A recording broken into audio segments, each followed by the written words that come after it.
Cara, você nunca imagina que o mundo vai acabar num dia comum, mas ele acaba. E quando acaba, acaba com você dentro. Meu nome é Amanda Brooks, sargento do Exército dos Estados Unidos, treinada para sobreviver a desastres, emboscadas, zonas de guerra. Mas nada, absolutamente nada me preparou para o que aconteceu em Bright Vale. Não sei o horário exato em que tudo começou. Perdi a noção assim que o rádio militar falhou pela primeira vez. Só sei que era cedo. Ainda havia orvalho no capô dos carros, crianças indo para a escola, pão fresco na padaria da esquina. E então, silêncio. A cidade morreu com os olhos abertos. Eu estava na base 27, uma instalação inativa, como o governo dizia. Mas nós sabíamos. Lá dentro, a atividade nunca cessou. Projetos experimentais, mapas de interferência, monitoramento de anomalias. Não nos davam respostas, só ordens. E naquele dia, as ordens eram claras. Isolamento. Ninguém entra. Ninguém sai. Até que os sensores começaram a apitar. Primeiro, um padrão de interferência no setor leste. Depois, um pulso vindo debaixo da própria base. E então, a terra tremeu. Achei que fosse um ataque subterrâneo, talvez uma sabotagem. Mas quando as primeiras imagens surgiram nas telas, figuras altas, magras, caminhando entre as sombras da própria fundação da base, algo dentro de mim quebrou. Eles não estavam invadindo. Já estavam ali. O som era insuportável. Um grave pulsante que ressoava nos ossos. Soldados começaram a sangrar pelos ouvidos. Outros enlouqueceram. Um deles, Carson, atirou contra as paredes como se visse inimigos saindo delas. Não havia nada, só o som. E ele o sentia. Na tentativa de evacuar, reunimos quem ainda estava consciente. Mas o portão principal havia desaparecido. Sim, desaparecido, não destruído, não bloqueado, sumido, como se nunca tivesse existido. Ficamos encurralados. E então, a explosão veio de dentro, de um dos túneis inferiores. Uma luz branca tomou tudo. Quando abri os olhos, metade da base era poeira, corpos espalhados como bonecos quebrados. Isso entre os destroços, formas caminhavam, altas, silenciosas, como se buscassem algo, ou alguém. Fugi por instinto, por reflexo. Me arrastei por corredores colapsando. Entrei num compartimento de manutenção e escalei o poço de ventilação com as mãos em carne viva. Quando emergi, a cidade já não era a mesma. Bright Vale era um campo de silêncio e ruínas. Corri, cambaleando, sangrando, com o uniforme rasgado e a mente em colapso. A única coisa que eu queria era sobreviver, mas no fundo, já sabia. Não era mais sobre mim. Era sobre entender por que aquilo estava acontecendo. E quem, dentro da nossa própria estrutura, ajudou a tornar isso possível. Porque sim, alguém ajudou. E eu ia descobrir quem. Meu nome é Amanda Brooks. E esse foi o meu primeiro, e talvez último, dia como soldado. Acordei antes do alarme. Sempre acordo. Parte da disciplina, parte do costume. O corpo aprende a se preparar antes da cabeça entender o motivo. Ainda estava escuro, mas havia aquele tom azul profundo no céu que avisa. Está chegando a hora. Levantei, vesti a calça camuflada, a camiseta do exército, o coldre lateral, o colete tático pendurado na cadeira, que uso mais por hábito do que por necessidade, e prendi o cabelo num coque rápido. Sem maquiagem, sem perfume, sem distrações. Não há vaidade onde tudo é protocolo. O alojamento onde eu dormia ficava nos fundos da base 27. Isolado, antigo, com infiltrações nas paredes e cheiro de mofo misturado com graxa. Mas silencioso. E isso, na maioria das vezes, era suficiente. Saí para o corredor e passei pelos armários metálicos, pelas portas etiquetadas com nomes que já nem lembrava direito. Quase ninguém ficava ali. A base havia sido declarada reduzida, meses antes, mas algumas operações de vigilância continuavam ativas. Eu era uma dessas operações. Na cozinha comunitária, preparei o café mais forte possível com o pouco que sobrou no galão. Um líquido escuro, amargo, que mais parece punição do que bebida. Sentei numa das mesas de aço, liguei o pequeno rádio de bolso. Estava chiando. Sintonizei de novo. Nada além de ruídos. Interferência. Outra tempestade solar? Murmurei para mim mesma. Parei por um segundo. Era isso? Ou os equipamentos da base estavam mesmo caindo aos pedaços?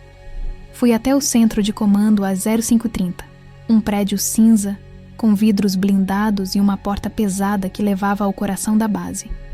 A sala de vigilância era operada por mim e mais 2 oficiais, Tenente Reed e especialista Harris, homens sérios, exaustos, do tipo que falam com os olhos. Reed estava cochilando quando cheguei. Harris, mastigando um sanduíche de atum enlatado. Dei bom dia. Eles responderam com acenos. As telas estavam estáticas. Câmeras desligadas em setores externos. Normal. Às vezes o sistema caía por sobrecarga. Mas aquela manhã parecia diferente. Muito diferente. Nenhum movimento hoje? Perguntei. Não desde as 04 Rezo, disse Harris, engolindo.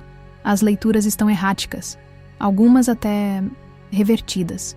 Como assim, revertidas? Ele deu de ombros, apontando para a tela de espectro. Pulsos de energia que oscilavam e depois voltavam no tempo, como se o sistema regravasse o que havia lido. Um erro técnico, talvez. Ou algo mais grave. Foi aí que reparei na transmissão contínua que se repetia na frequência de rádio interna.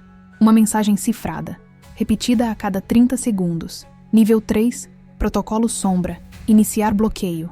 Isso tá no automático? Perguntei. Reed, agora acordado, franziu a testa. Nível 3 não é protocolo automático. Quem ativou isso? Harris começou a mexer nos logs. Digitava rápido, quase nervoso. Depois olhou pra gente com a expressão que ninguém quer ver num militar experiente. Pânico. Não há registro de ativação. Alguém, ou alguma coisa, ligou isso por fora do sistema. Eu me levantei na hora. Fui até o painel manual da segurança e verifiquei os sensores de movimento ao redor da base. Todos inativos, não desligados. Inativos, como se nada estivesse lá fora. Nem vento. Isso não tá certo, murmurei. Algo desligou os sensores, mas não com força, com permissão. O silêncio da sala parecia maior do que deveria, até que uma tela piscou. Uma das câmeras da ala leste voltou à vida por 1 segundo. Imagem distorcida, cheia de ruído, mas nítida o suficiente para ver. Uma silhueta, alguém ou alguma coisa, parado no meio do corredor. Alto, fino, imóvel. A câmera captou por menos de 5 segundos antes de cair novamente. Harris levantou devagar. Reed já segurava o revólver. Eu senti meu sangue gelar. A ala leste está desativada há meses, disse Harris. Não tem ninguém lá. Reed começou a dar ordens. Protocolos de emergência, acesso controlado, reunião de equipe. Mas antes que pudesse completar a frase, a base inteira tremeu, como um trovão subterrâneo. O chão vibrou. As luzes piscaram 3 vezes. E então, silêncio absoluto. Todas as telas apagaram. Todos os sons cessaram. Nem mesmo o zumbido das máquinas. Só o som da nossa respiração. E então, o som voltou. Mas não o som da base. Um zumbido. Grave, profundo, orgânico. Como se algo vivo estivesse respirando através das paredes. Olhei para Reed. Ele apontava para a porta. Algo do outro lado. Som de passos? Não, mas como deslocamento. Como se o ar estivesse sendo cortado por uma presença que não tocava o chão. Peguei minha arma. Harris também. Reed foi o primeiro a abrir a porta. Nada lá. Corredor limpo. Mas o chão estava quente. Fizemos contato com os outros setores via rádio tático. Nada. Nenhuma resposta. Nem interferência. Só estática. Até que... Evitem o refúgio verde. Não é um abrigo, é uma armadilha. A voz saiu direto do rádio. Uma interferência breve, grave, distante, mas clara. Reed congelou. Harris olhou para mim. Quem é esse? Eu já tinha ouvido aquele nome. Shade. Circulava em fóruns internos, rumores, arquivos não confirmados. Um civil? Um ex-militar? Ninguém sabia. Mas naquela hora, ouvindo a voz sem saber de onde vinha, soube que a coisa toda era maior do que nós. Muito maior. A explosão veio minutos depois, do setor inferior.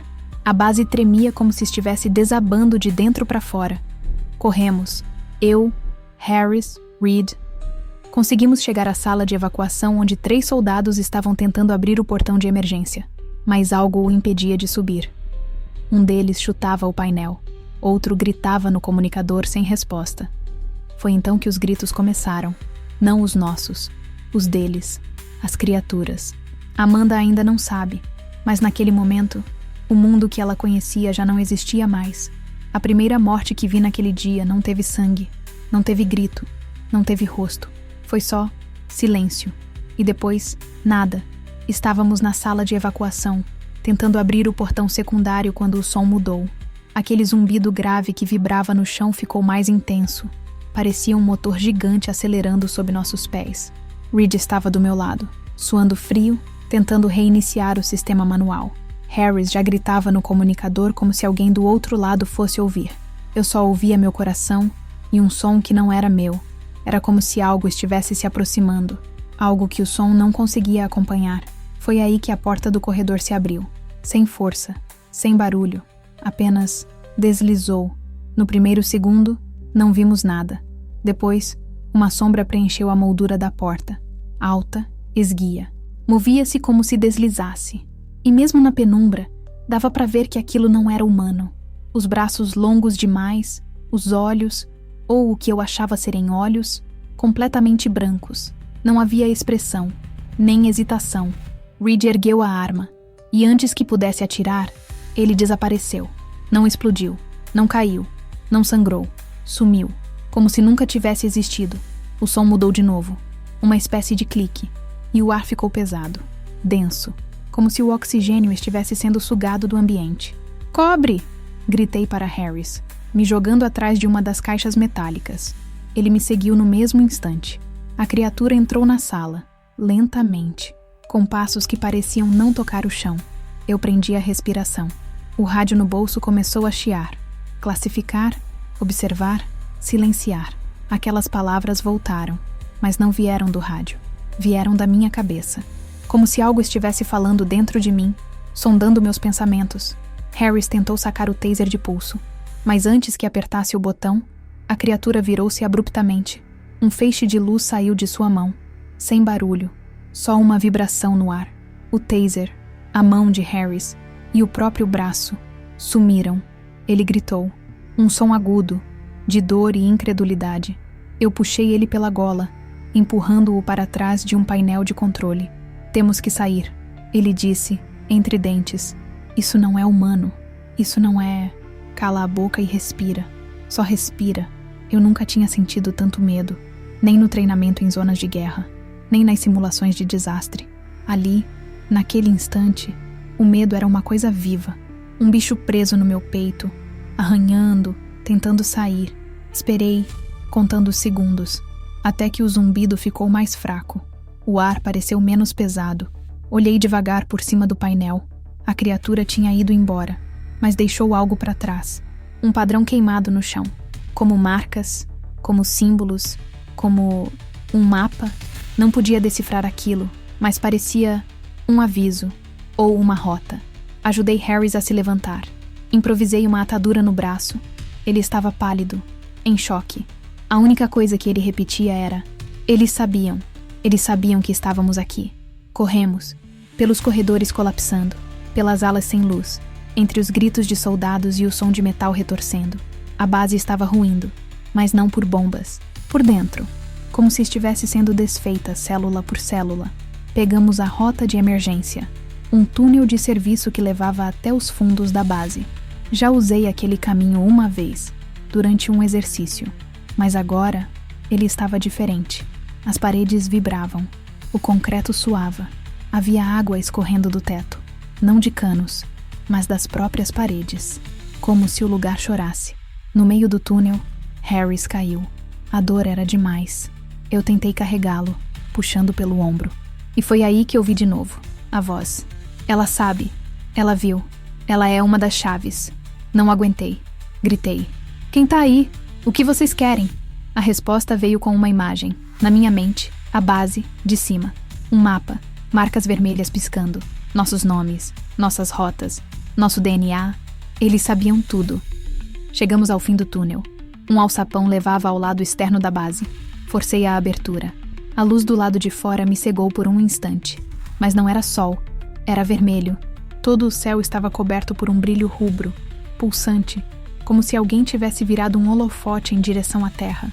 No horizonte, dava para ver as naves, não voando, paradas, imensas, como montanhas flutuantes. A cidade Estava morta. Subi com Harris até um beco atrás da base, ou o que restava dela. Tudo estava em ruínas. Vi corpos, mas não corpos inteiros. Fragmentos, cinzas, roupas no chão, sapatos sem pés, mochilas abertas, como se os donos tivessem evaporado no caminho. E então, vi uma caminhonete, atravessada no meio da rua, motor ligado, porta aberta. Uma família tinha tentado fugir, mas ninguém estava ali, só as marcas no asfalto, como pegadas derretidas.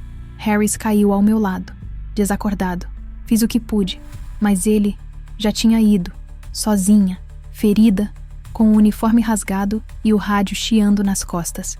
Caminhei, sem rumo, seguindo o instinto. A cada esquina, uma visão pior que a anterior. Casas abertas, janelas quebradas, alarmes congelados no tempo, um cachorro latindo ao longe e depois, silêncio.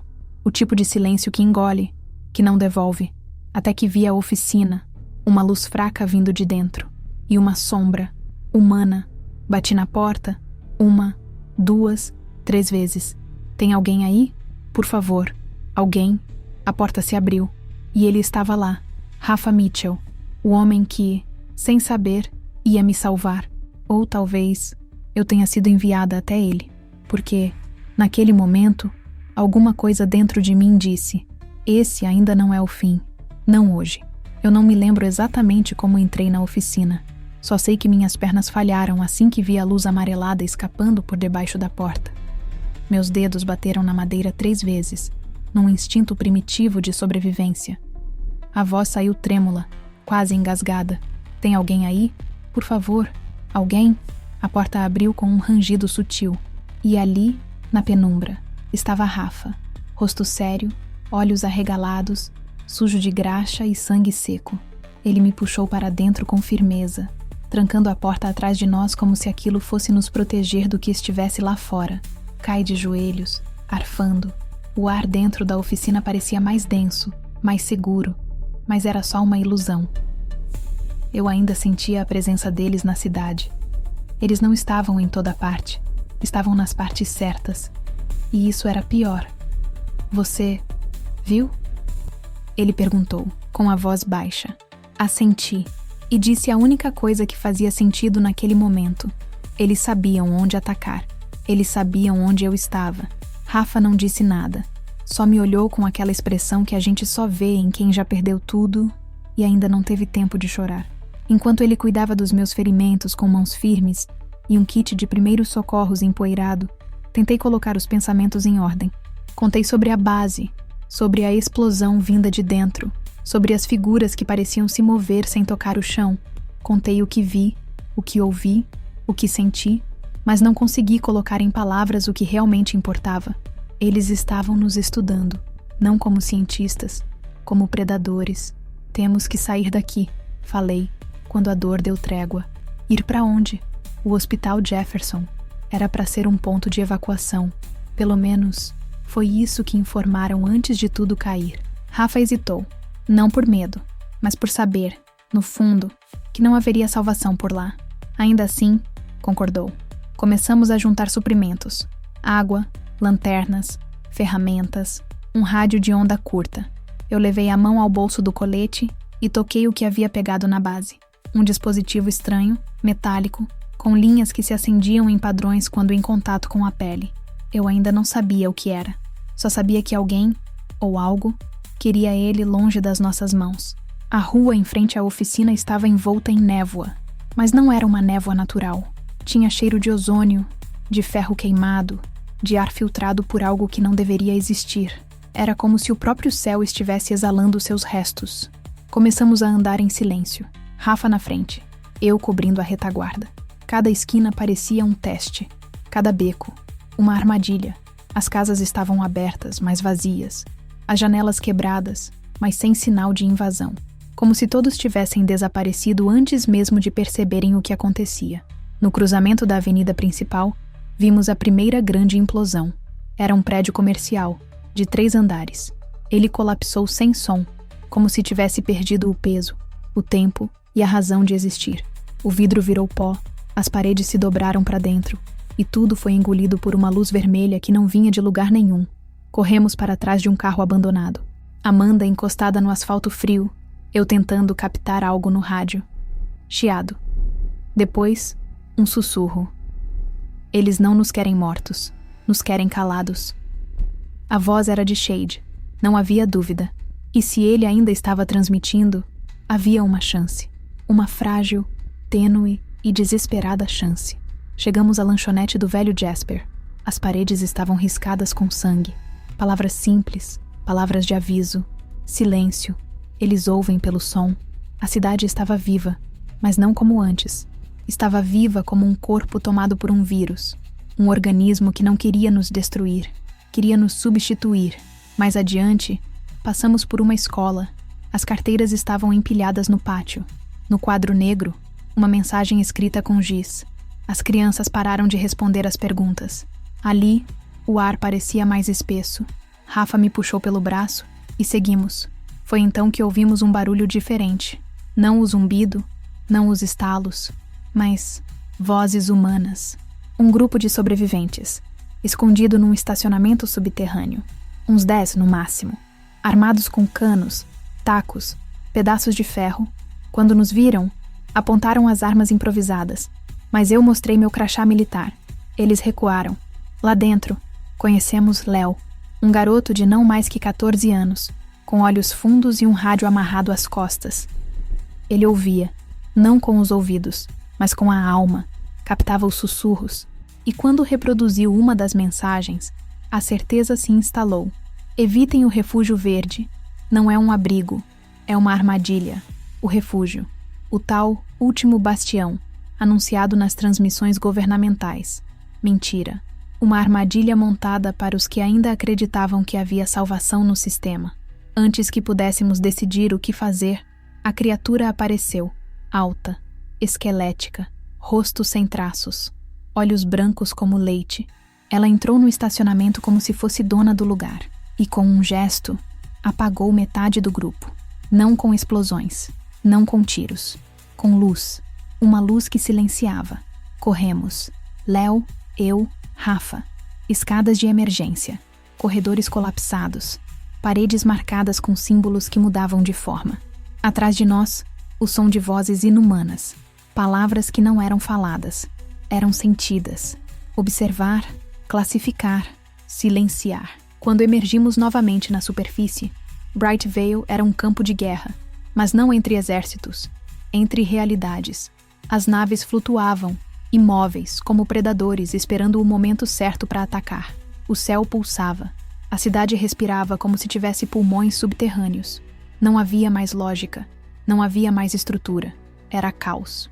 Puro, absoluto, programado. E mesmo assim, continuamos andando. Porque agora, recuar já não era uma opção. E a única certeza era essa. Estávamos dentro do maior experimento da história da humanidade. E ainda não tínhamos sido descartados. Achei que o pior já tinha passado. Achei que, depois de tudo o que vi na base, depois dos corpos evaporando, depois dos gritos arrancados pelo silêncio, nada mais me abalaria. Mas eu estava errada. O pior ainda estava por vir. E não tinha olhos brancos ou braços longos. O pior tinha forma humana. Depois da fuga do estacionamento, seguimos pelas ruas como sombras. Léo nos guiava com o rádio nas costas, captando interferências, ruídos, padrões quase imperceptíveis. Rafa fechava a retaguarda com olhos atentos e a chave inglesa sempre à mão. E eu tentava me manter firme, ser a soldado, a que não quebra, a que cuida, a que lidera. Chegamos a um centro comunitário, um prédio de 2 andares de concreto, paredes grossas e janelas estouradas. Por fora, parecia vazio. Por dentro, era um abrigo, improvisado, frágil, cheio de rachaduras. Mas um abrigo. Havia gente lá. 6, 7 pessoas. Famílias quebradas, solitários em pânico, sobreviventes como a gente. Fomos recebidos com hostilidade. E isso, aprendi, era um bom sinal. Quem ainda desconfia é porque ainda sente medo. E quem sente medo, ainda está vivo. O primeiro a falar conosco foi um homem de voz firme e olhos duros. Malik, ex-segurança de shopping. Pelo que cochicharam. Ombros largos, barba cerrada e uma expressão de quem já não confia nem no próprio reflexo. Quem são vocês? Ele perguntou, com um cano de ferro em mãos. Mostrei meu crachá militar. Não significa nada aqui dentro, ele disse. Aqui não tem comando. Cada um por si. A gente não quer mandar, respondi. Só um lugar para respirar. Podemos ajudar. Malik hesitou. Olhou para Rafa. Depois para Léo. A tensão era palpável. Depois, abaixou o cano. Fiquem. Mas não criem problemas. Nos acomodamos num canto. Léo logo chamou atenção com o rádio. Malik se aproximou como quem fareja a oportunidade. Esse aparelho capta as mensagens? As do Shade? Algumas, respondi. São fragmentadas. Mas às vezes, ele transmite coordenadas, avisos, como o do Refúgio Verde. Malik ficou em silêncio por um momento. Depois se aproximou de Léo e falou baixo. Se conseguir algo, quero saber. Havia algo errado. Algo na forma como ele olhava para o garoto. Não era interesse. Era controle. Durante a noite, revezamos a vigília. O abrigo tinha regras rígidas. Cada um contribui. Cada um obedece. Malik não dizia diretamente, mas ele mandava em tudo. Distribuía comida, organizava turnos, definia quem podia falar. Alguns obedeciam por medo, outros por falta de opção. Eu observava. Estava exausta, mas observava. Na manhã seguinte, Léo me chamou num canto. O rádio, ele falou de novo. Shade? Acho que sim, mas não foi como antes. Foi diferente, mais direto. Me mostrou a gravação. A voz era metálica, fragmentada, mas clara. O refúgio não é salvação, é colmeia. Vocês precisam encontrar a origem. Colmeia zero. Essas palavras me congelaram. Colmeia zero. Algo ressoou dentro de mim. Um relatório que vi na base, escondido entre papéis classificados. Algo sobre pulsos gravitacionais, pontos de origem, mapas subterrâneos. Um local marcado como nível 0 de anomalia. Shade sabia, e queria que chegássemos até lá. Mostrei a gravação para Rafa. Ele assentiu. A gente tem que sair daqui. Concordo, respondi. Mas Malik não vai deixar fácil. Não deu outra. Malik nos abordou logo depois. Quero o rádio, disse. Não vai ter, falei. Esse rádio salvou mais vidas do que você. Ele deu um passo à frente. O facão pendurado na cintura balançava com a respiração dele, tensa, descontrolada. Shade está morto, disse ele. Essas mensagens só alimentam ilusão. O que resta é sobreviver. Aqui, do meu jeito. Léo se encolheu atrás de mim. Rafa se aproximou, firme. Malik sorriu. Um sorriso sem dentes. Só ameaça. Se você for um problema, sargento, não vai durar muito. A discussão virou gritaria. Um dos homens de Malik tentou arrancar o rádio de Léo. Eu reagi por reflexo.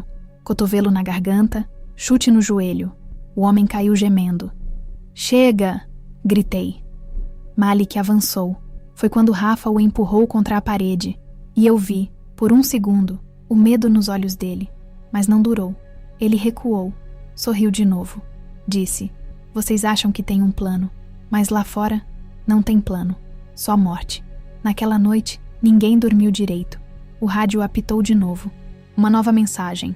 Curta, direta, automática. Se ouvirem isso, vocês são a última chance. Sigam o sinal. Colmeia zero. Origem do pulso. Silêncio no abrigo. Até os seguidores de Malik hesitaram. O que é isso? Sussurrou alguém. É onde tudo começou, respondi. Ou onde tudo termina. Mas a gente vai até lá. Quem te colocou no comando? Retrucou Malik. Ninguém. Mas se você quiser impedir que mais gente morra, então cala a boca e vem junto. Ele não respondeu. Só ficou ali, olhando, como quem sabe que perdeu o controle. Na madrugada, ele desapareceu. Alguns dizem que fugiu. Outros acham que foi levado. Ninguém soube. E ali no fundo, ninguém quis saber. Na manhã seguinte, pegamos o que podíamos. 5 decidiram vir conosco. Os outros ficaram, talvez esperando algo que nunca viria, talvez por medo, ou por fé. Saímos em silêncio, guiados pelo rádio, por Léo e por algo mais. Uma certeza sussurrada no fundo do peito. O tempo estava acabando. E mesmo assim, alguns ainda queriam brigar por poder, por controle, por ego. Mas nós queríamos entender, porque às vezes, o maior inimigo não é o alienígena que desintegra com um gesto. É o humano que já esqueceu o que significa sobreviver em grupo. Nunca gostei da palavra destino. sempre me pareceu um atalho preguiçoso para justificar o que a gente não entende. Como se tudo já estivesse escrito, como se não importasse o que você fizesse, para onde corresse, quem tentasse salvar. Destino é o nome que damos ao que nos destrói, quando queremos fingir que não tivemos escolha. Mas naquela manhã, enquanto caminhávamos pelos limites de Bright Vale rumo à Colmeia Zero, com o rádio de Léo chiando impulsos cada vez mais fortes, comecei a me perguntar se não havia algo conduzindo tudo aquilo. O caminho até a zona industrial foi um mergulho em outro mundo. O céu, antes azul, agora parecia feito de fumaça sólida. As estruturas em volta não obedeciam mais às leis da física. Prédios inclinados sem cair, postes torcidos formando espirais, sombras que se moviam na direção oposta à da luz. Nada fazia sentido, e tudo parecia nos empurrar naquela direção. Colmeia Zero, uma instalação circular, metálica, coberta por ferrugem e restos de concreto, escondida entre silos abandonados, cercada por fios pendurados como raízes. O prédio não parecia ter sido construído, parecia ter crescido dali. O sinal tá no máximo, disse Léo, parando com os olhos fixos no rádio. Ele tá vibrando. Rafa olhou ao redor. Estávamos expostos, mas não havia som, nem movimento. O silêncio era absoluto, o tipo de silêncio que precede algo irreversível. Empunhei minha arma. Tola, eu sei, mas ainda era um símbolo, um gesto de que eu não tinha desistido. E então, abri a porta. Ela se abriu com facilidade. Nenhum som, nenhuma resistência. Entramos. O interior da Colmeia Zero era escuro, mas o ar parecia quente, vivo, respirava. As paredes pulsavam de leve, como se fossem orgânicas. Descemos um corredor estreito que nos levou a um salão central, e no centro dele flutuava um cubo, metálico, brilhante, em constante transformação. Símbolos dançavam em sua superfície. Nenhum padrão fixo, apenas mudanças, como uma língua tentando se comunicar com quem não tinha vocabulário. É um terminal, murmurei. Eles usam isso para processar, para classificar. Léo deu um passo à frente. O rádio começou a vibrar, sintonizando sozinho, emitindo sons intermitentes. Mas não era estática. Eram palavras. Vocês falharam, vocês não ouvem, vocês resistem. De trás do cubo, 3 figuras surgiram, altas, esqueléticas, prateadas, não tinham olhos. Ou melhor, tinham olhos demais. Cada poro parecia pulsar com luz. Os braços longos demais, os movimentos lentos, quase elegantes, pareciam observar não só nossos corpos, mas nossos pensamentos. Levantei a arma. Fiquem atrás de mim, sussurrei. Eles pararam a poucos metros. Um deles avançou mais e falou: vocês vieram até o centro. A voz era humana demais, masculina, perfeita, mas sem alma. O que vocês querem? Perguntei. Não queremos. Precisamos. O cubo começou a brilhar mais forte. Um feixe de luz atingiu meu peito. Fui jogada de joelhos. Imagens inundaram minha mente. Não eram visões, eram invasões. Cenas da base, da minha infância, dos meus sonhos. Vi meus pais, já mortos, falando em línguas que nunca ouvi. Vi Shade, vi o refúgio verde, vi a terra, do espaço. Eles estavam nos assistindo há décadas. Vocês moldaram tudo, murmurei, arfando. A mídia, a política, até a maneira como pensamos. A criatura assentiu. Para entender se vocês servem para quê? O cubo respondeu. Para serem convertidos. Léo deu um passo à frente. O rádio chiava cada vez mais alto, mas ele não parecia com medo. Parecia entender. E se a gente não quiser? Os 3 seres se voltaram para ele. Isso não é escolha, disseram. É filtragem. Rafa me puxou para trás. Minha cabeça latejava. O cubo pulsava mais forte. Um novo feixe se acendeu, dessa vez, mirando Léo. Mas o garoto não recuou. Em vez disso, jogou o rádio contra o cubo. O impacto não foi físico, foi energético. O cubo tremeu. Luzes estouraram.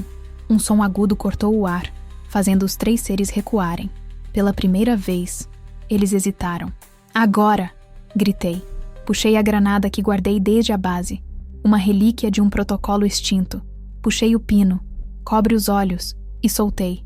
A explosão não teve estilhaços. Não teve fogo. Teve luz. Branca. Total. O salão inteiro foi engolido por uma onda de claridade. Caí no chão. Senti meu corpo vibrar como se estivesse sendo desmontado molécula por molécula. Quando a luz passou, o cubo havia sumido, e as criaturas estavam derretendo, não como carne, como se a própria forma delas tivesse sido quebrada, como se tivessem sido desfeitas pela nossa existência. Rafa me levantou. Léo sangrava pelo nariz, mas estava consciente. O rádio era o catalisador.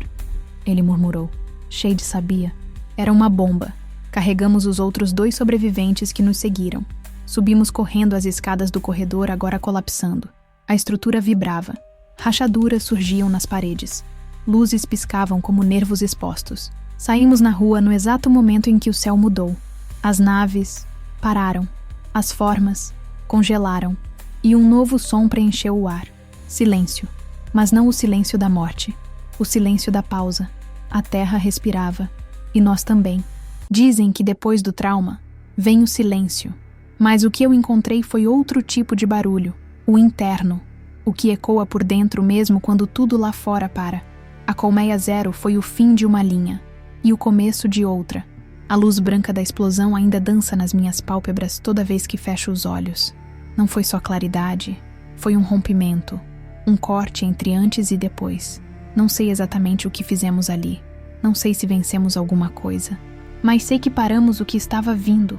Por enquanto, depois que saímos da instalação, ficamos observando o céu por horas. As naves ainda estavam lá. As estruturas pairavam como predadores indecisos. Mas algo havia mudado. A vibração no ar. A presença. Era como se esperassem uma resposta. Léo estava calado. O rádio havia queimado. Ainda emitia um sinal fraco, mas estático. Ele o segurava como se fosse um tótem, uma memória viva do que fizemos. Rafa mantinha a vigília, os olhos sempre vasculhando o horizonte, como se o perigo pudesse se reconfigurar a qualquer momento. E podia. Eu pensava em tudo o que deixei para trás. Na base, nos colegas, nos soldados que confiaram em mim.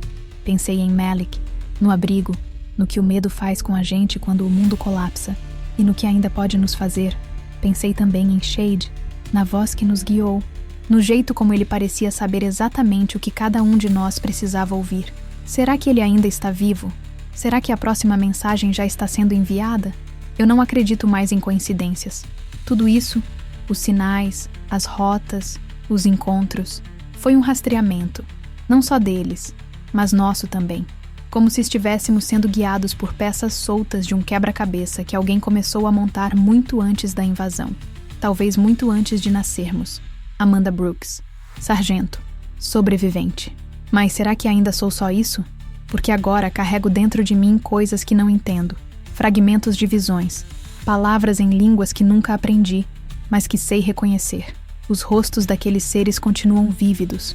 Não como inimigos, mas como espelhos distorcidos. Eles não queriam destruir. Eles queriam corrigir. E nós éramos o erro. Rafa acredita que ainda há uma chance de lutar, de encontrar respostas, de chegar até Eleanor Voss. Ela era especialista em neurocomunicação.